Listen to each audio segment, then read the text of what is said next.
ஒண்ணும் இல்ல. இப்ப தமிழே நாங்க தான் பெத்தோம். மோடி தான் வந்து பெத்து போட்டாரு. இப்படி கைய காட்டினாரு. ஆ ஆ இ ஈ அப்படிலாம் டமால் டமால்னு எழுத்துக்கள் வந்து விழுந்துச்சு. அவர்தான் அகத்திய ரிஷி. அவரு வேற சொல்றாரு நான் பயாலஜிக்கல் பீயிங் அப்படின்னு சொல்லிட்டு. இப்ப ஆதி காலம் தொட்டு பீஷ்மர் மாதிரி வாழ்ந்துகிட்டே இருக்காரு போல. இந்த கல்கி படத்துல பாத்தீங்கன்னா ஏதோ ஒரு கேரக்டர் ரொம்ப வருஷமா உயிரோட இருக்கும். அஸ்வத்தாமன் மாதிரி. அஸ்வத்தாமன் உடனே இங்க இருக்கிற அப்படி போயிடாங்க. இது புராண அஸ்வத்தாமன். அந்த புராண அசுவதாமன் மாதிரி மோடி மண்டையில கல்லு வச்சுக்கிட்டு இப்படி கையில வந்து தமிழை வச்சுக்கிட்டு இந்த கையில தமிழே நீ வாழி, இந்த கையில சமஸ்கிருதமே நீ வாழி அப்படின்னு கொட்டிக்கிட்டு இருக்கிறாரா? என்ன பேசிக்கிட்டு இருக்கிறாரு? வந்து தமிழ்நாட்டுல அதுவும் திருச்சி புதுக்கோட்டையில நின்றுட்டு காமெடி பண்ணிட்டு இருக்கிறாரு. தமிழ் நிலைய ரயில் நிலையங்கள்ல அப்புறம் சிபிஆரை வந்து அவர் வந்து குடியரசு துணைத் தலைவர் ஆக்கிட்டாராம். அதுக்கப்புறம் அரசு ஊழியர்கள் போராட்டத்துக்கு வந்துட்டாரு. தமிழ்நாட்டுல பாத்தீங்கன்னா சானிட்டரி ஒர்க்கர்ஸ் போராடுறாங்க, ஆசிரியர்கள் போராடுறாங்க, அங்கன்வாடி பணியாளர்கள் போராடுறாங்க. அவங்க எல்லாம் சிறையில் அடைக்கப்பட்டிருக்கிறார்கள். சிறை நீ பார்த்த தூய்மை பணியாளர்கள் போராட்டம் சொல்றாருல. ஆமாங்க, சிறையில் அடைத்தார்களா? போராட்டத்தை கலைக்கிறாங்க. ஆமா. போராட்டக்காரர்களை கைது பண்ணாங்க. ஆமா. சிறையில் அடைத்தார்களா? போராட்டக்காரர்கள் என்ன பண்ணுவாங்கன்னா மண்டபத்துல கூட்டு போய் வச்சுட்டு அதுக்கப்புறம் ரிலீஸ் பண்ணுவாங்க. எதுக்குன்னா அவங்களுடைய கேதரிங்க கலைக்கிறதுக்காக அதை பண்றாங்க. நீ சிறையில் அடைச்சாங்கன்னு போய் சொல்றீ ஹிந்தியில, அதனுடைய அர்த்தம் என்ன?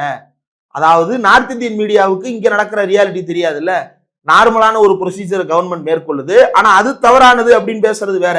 ஆனா அதை விட்டுட்டு கைது செய்து 1300 ஆசிரியர்கள் சிறையில் அடைக்கப்பட்டிருக்கிறார்கள் பேசுறாரு. இதுல முக்கிய ஹைலைட், முக்கிய மந்திரி ஸ்டாலின்ஜி உங்களுடைய கனவு பலிக்காது, நீங்க வந்து உதயநிதியை முதலமைச்சராக்கணும்னு நினைக்கிறீங்க, அது நடக்காதுன்றாரு. உதயநிதி முதலமைச்சராக்க போறேன்னு இப்ப யார் சொன்னாங்க? உதயநிதி ஸ்டாலின் அவர்கள் தான் மீண்டும் முதலமைச்சர் ஆக வேண்டும்னு பேசியிருக்கிறாரு. உதயநிதி ஸ்டாலின் முதலமைச்சராக போறேன்னு நீங்க ஏன் இவ்வளவு துடிக்கிறீங்க? இப்ப உதயநிதி அவர்கள் வந்து முதல்வர் ஆகிறதுல யாருக்கு ஆர்வம் இருக்கோ இல்லையோ, திமுக காரன் விரும்புறானோ இல்லையோ, பாஜக காரன் பூரா ஆர்வமா இருக்கிறான். அவனுக்கு என்னன்னா பயம்.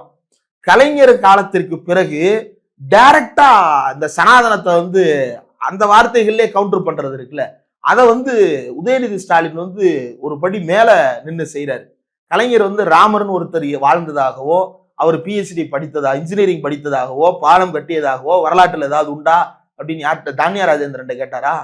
யார்கிட்டயோ கேட்டாரு. ஆனா கேட்ட கேள்வி மொத்தம் இந்தியாவுக்கு தலையை வெட்டிடுவேன் நானுங்க, சீவிடுவேன் நானுங்க, வந்து சீவிட்டு போய் ஏன்ட்ட முடியே இல்லை, என்னத்தை செய்ய போறேன்னு கேட்டாரு. அதே இதை அப்படியே ரிப்பீட் பண்ணாரு. என்ன சொன்னாரு? சனாதனம் டெங்கு, மலேரியா, சிக்கன் குனியா போல ஒழிக்கப்பட வேண்டியது, அந்த கொசு போல ஒழிக்கப்பட வேண்டியது அப்படின்னாரு. முதல்ல படிங்கடா அப்படின்னு சொல்லிட்டு வடக்குல இருக்கிற ஊடகவியலாளர்கள் உட்கார்ந்து புலம்புற அளவுக்கு உதயநிதி ஸ்டாலின் தேசிய அளவுல இவங்களுக்கு வந்து திரட்ட கொடுக்குறாரு.